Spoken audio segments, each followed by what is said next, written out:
அரசியல் களத்துல திடீர் திருப்பமா தமிழிசை சவுந்தரராஜன் தனது பதவியை ராஜினாமா செய்திருக்கிறது தான் பயங்கரமா இன்னைக்கு பேசும் பொருளா பார்க்கப்படுது.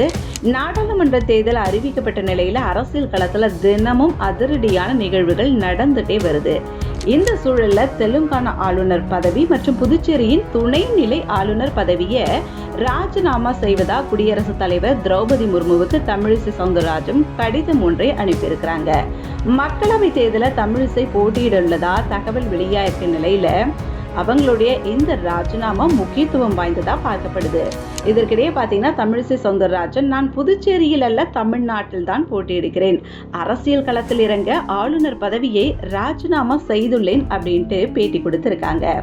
இதுக்கு முன்னாடி பார்த்தீங்கன்னா 2019 ஆண்டு மக்களவை தேர்தலில் தூத்துக்குடியில கனிமொழியை எதிர்த்து பாஜக சார்பில் போட்டியிட்ட தமிழிசை தோல்வியை அடைஞ்சாங்க.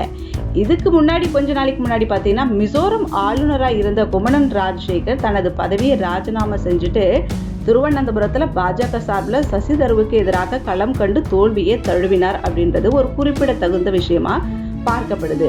இதை நிறைய பேர் என்ன சொல்றாங்கன்னா, எதுக்கு தமிழிசை சவுந்தரராஜனுக்கு இந்த வேலை, ஏற்கனவே குமணன் ராஜசேகர் மாதிரி இவங்களுக்கு ஏதாவது தோல்வின்றது வந்துருச்சுன்னா அது அசிங்கமா போயிடுமோ அப்படின்ற மாதிரி நிறைய பேர் விமர்சிக்க ஆரம்பிச்சிருக்காங்க. ஏற்கனவே தோல்வியே தழுவியிருக்க தமிழிசை சவுந்தரராஜனுக்கு இருக்கிற பொறுப்பை நீடித்து பதவியை தக்க வச்சு கொள்ளணும்னு ஆசை இல்லையா? மீண்டும் போட்டி என்ற பெயரில் அரசியல் களத்தில் இறங்கி வெற்றி அடைவாங்களோ தோல்வி அடைவாங்களோ அப்படின்ட்டு மக்கள் விமர்சித்துட்டு வராங்க.